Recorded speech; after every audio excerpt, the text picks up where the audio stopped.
High court ने कहा sex की इच्छा पर काबू रखे किशोरियां, अब सुप्रीम कोर्ट ने पलटा फैसला।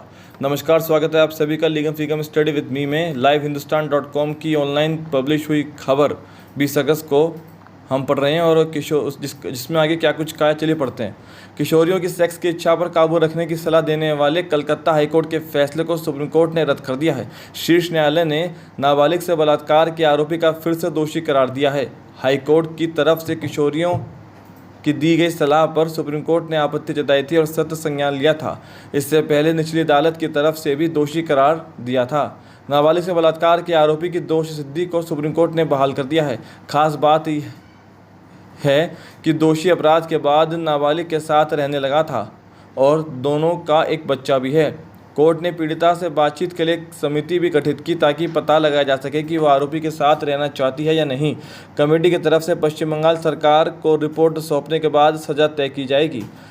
मंगलवार को मामले की सुनवाई जस्टिस अभय एस ओक और जस्टिस उज्ज्वल भुइया कर रहे थे। जस्टिस ओक ने कहा कि हमने धारा 376 के तहत दोष बहाल कर दिया है। कमेटी सजा पर फैसला लेगी। हमने राज्यों को निर्देश दे दिए हैं। उन्होंने कहा कि इस मामले को जेजे बोर्ड को भेजा जाना चाहिए। हमने कहा था कि कैसे फैसला लिखा जाना चाहिए। हमने सभी राज्यों को जेजे एक्ट की धारा 19(6) को लागू करने के निर्देश दिए हैं। हमने 3 एक्सपर्ट्स की समिति भी गठित की है। शीर्ष अदालत ने पिछले साल 8 दिसंबर को फैसले की आलोचना की थी और इसे उच्च न्यायालय की बिल्कुल आपत्तिजनक और गैर जरूरी टिप्पणी करार दी थी।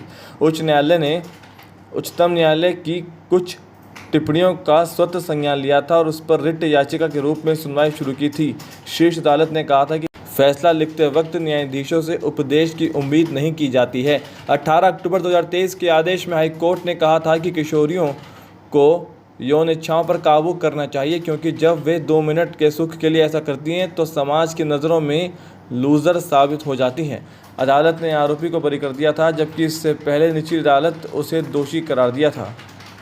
तो फिलहाल के लिए legal freedom study with me में इतना ही।